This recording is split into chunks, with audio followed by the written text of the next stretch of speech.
My turn.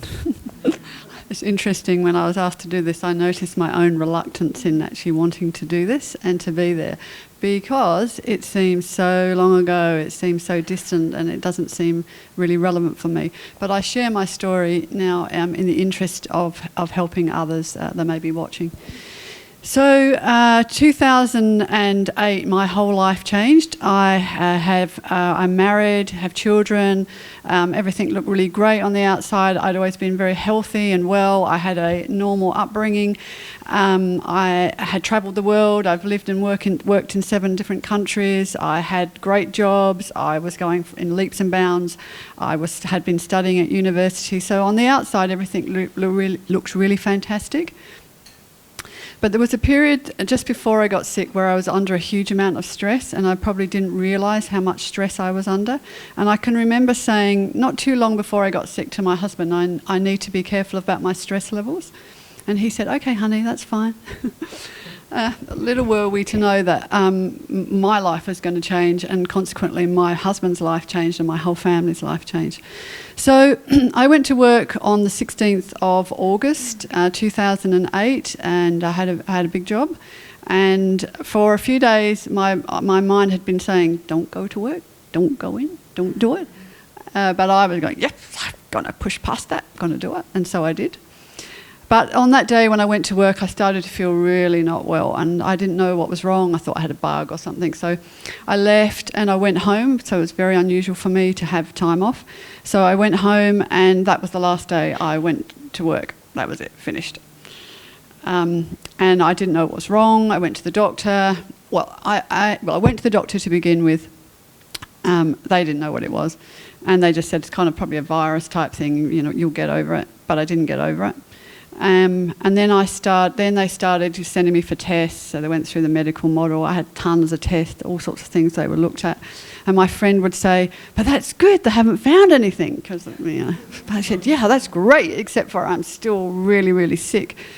So I was getting really frustrated, and I had all this energy. It's like, come on, I want it done now. I want it fixed. I've got to get back to work. I've got this big job. I've got all these projects going. So then I thought, okay, there's a lot of smart people in the medical world, but they're not going to be able to help me. I could hear that. I could sense that. So I kept hearing this message in my head saying, you've got to be open, you've got to consider new things, and if you're going to get well, it's going to be up to you. So the weeks went on, the months went on, and I was in bed. My husband didn't know what was going on. We fairly recently bought a new home, beautiful position, and I was stuck in the bedroom. My husband was like, I don't know what to do. What's wrong with this woman? You know, she's full of energy and life normally. So I then started to go to other things. I saw, I don't know how many naturopaths, tons, 15 maybe. I tried all sorts of other things. I went to clairvoyance. I went to healers. I went theta healing, Reiki healing, angel workshops, all sorts of workshops, stood on my head type of workshops. I tried everything. But I was in a hurry. I still couldn't get well. I was losing more and more weight. I looked really sick. Life's really bad. My digestion was shocking. A lot of people talk about with these type of conditions that the digestion's really bad. No energy. Couldn't sleep. The doctors said sleeping pills and antidepressants. So it was like, really? So I did it for a little while, and I went, no, I'm not doing that anymore. That's not the answer. So they weren't happy about that. But anyway, so I did find some really good techniques that helped, and all of them have contributed to that journey. So I have to say that I was probably unwell, sick for 3 or 4 years, and then I slowly it's a slow progress of getting better. So some techniques I found, the Biocom was excellent. That really helped because it identified a lot of things in my body, and there was a whole list of things I had, Epstein-Barr and viruses and all this. I remember the lady looking at it and going, "Ooh, Fisher, it's a process. We're just going to work through it." And I worked with her for quite a while, and she was a light for me because she had been in a similar situation, and she had recovered. So I would look at her with hope. There's hope. Somebody else has recovered. They've got through it. because there's a lot of depression that goes with all this, because you don't know what else to do. Nobody else can really help you. I didn't find many people in the similar situation. And so she helped me I went to her probably for 3 years. I spent an absolute fortune. All people that have had chronic fatigue, fibromyalgia, this type of stuff, spend thousands. You don't know that at the beginning, but it's thousands, and you'll do anything to get well, to reclaim your life or not have one. So I worked with her for quite a long time, and she was great. I did improve, but we couldn't get over the last part. And she said, I think it must be emotional. So I got onto a lot of spiritual practices, which really helped me. They helped to calm my mind. They helped me to go more inwards, and I started to listen to myself more and honour that voice. And then one day I saw an ad, because I was a hungry caterpillar. I was learning, going to all these workshops, everything, in between resting, going back. That was kind of my life, no more working. And then I found I was attracted to a workshop on EFT. And I thought, and someone else had told me about it, and I thought, okay, well, I'll go and have a look. And she did this was Bernice in Adelaide, and I think it was a 3-hour WEA course. It was excellent. It was really good value too. And she bought chocolate, and I thought, how nice, teacher that's bought chocolate. I can't really eat it, but anyway, I'll just have a tiny bit maybe. I thought, how nice. And then she did the activity with you tap out your cravings. And I ended up throwing that little piece away. And I thought, wow, that's really amazing. I really didn't want that. So that really got me hooked. And then I started doing EFT and going to classes, courses, became a practitioner. I thought, this stuff's really great. I met some really lovely people there, like Di and Judy. And I thought, this is really all right. And then they were heading out the door.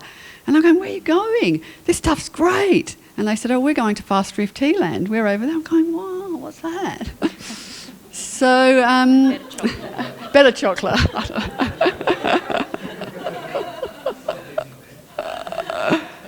So, and Di was great. She was very generous with her time and to help me a lot with the understanding, the learning, and all sorts of things that went on there. So I was very grateful for that.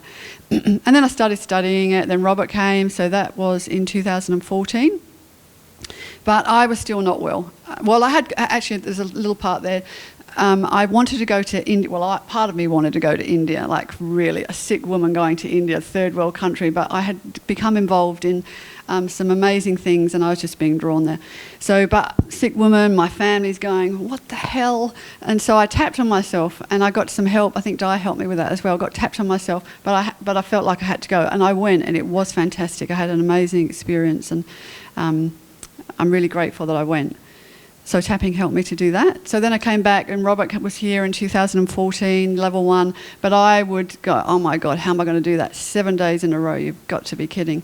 I don't think I'm going to be able to do it. How am I going to do a whole day? I can't do a whole day. But anyway, I kind of tapped on myself. I'd go and rest in my car at lunchtime. I'd psych myself up before I came. And as soon as I got home, I'd go to the bedroom. My husband went, oh, that's fine. We'll just take care of everything. Poor guy. He's a special guy. And then I just did the work. Lots of things triggered me. Robert triggered me big time. It's like, God, why are these women going on about taking me to FasterEFT? But anyway, I got over a lot of that year after year. And so then I did the work. I worked on myself. I did have sessions, and bit by bit, my body started to respond because I was really working on what the real issues were. And it is true, like Adriana said, I was looking for the magic bullet. And I did change my lifestyle. My life completely changed. My food, my eating, my thinking, probably the people around me, really. Everything changed. All my husband changed. All of that changed for him. My children, everything. And first of all, they'd go, oh, yeah, Mum's just off doing, this stuff. But now they're all doing this stuff as well. So, and they get a lot of it, and the eating and the drinking and the meditation, all that sort of stuff. So, yeah, so did the work. So and then every year Robert came back. So 2014, so that was level 1. 2015 he came back, that was level 2, same time of the year.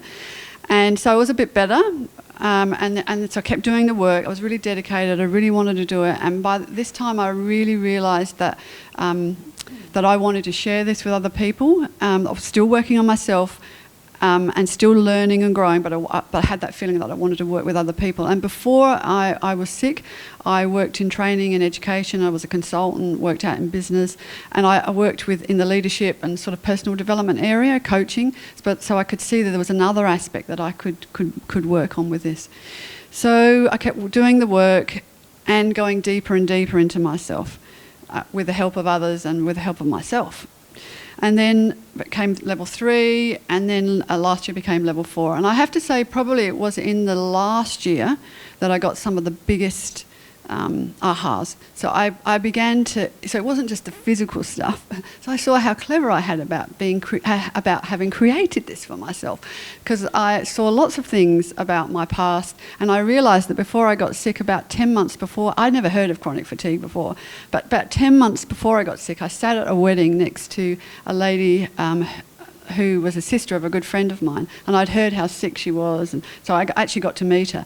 And I sat with her and I was listening to her, and I said, I'm trying to understand kind of how this is for you. But I realised later on I had probably taken that on. That probably appeared like to be quite a good way to get out of some of the things I needed to get out of. But I think in that last year, it was a progression, but from level 3 to 4, I did a lot of inner deep work, and I started to unravel a lot of the patterns in my life, a lot of the beliefs, about a lot of stuff in my childhood, about how I was, and some of my beliefs, patterns, programs, and that was very confronting. But very, very liberating.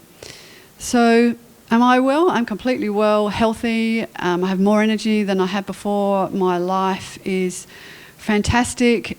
I'm much more balanced. I think that was the thing before, is that I did become out of balance because I was pushing, pressure, high achieving. And so I correct myself. I have a corrective mechanism. I think this week has pushed that a little bit, and I'm going away tomorrow for a couple of days. But next week I'll be taking some time off to just recover and regroup and integrate all of my learning. So I think I'm a much better person. I think I'm calmer. My husband would say that. I'm not as pushy, not as controlling as I was before. I'm more in the flow. I have a better understanding about myself. I love myself more. I appreciate myself more. Still a work in progress? Yes. Or probably always be a work in progress. But I'm very grateful for tapping, and in turn I have been able to help lots and lots and lots of other people, and I have been able to help facilitate other people's change and transformation with chronic fatigue, with fibromyalgia, and with a whole range of other stuff. And that is so joyful. So joyful. That is such an honour and a privilege. And for me, I wished that I had found it earlier when I first became sick, but that was part of my journey and my growth, and that's obviously what was kind of necessary for me. But yeah, life is completely different now. So I'm very grateful. Thank you.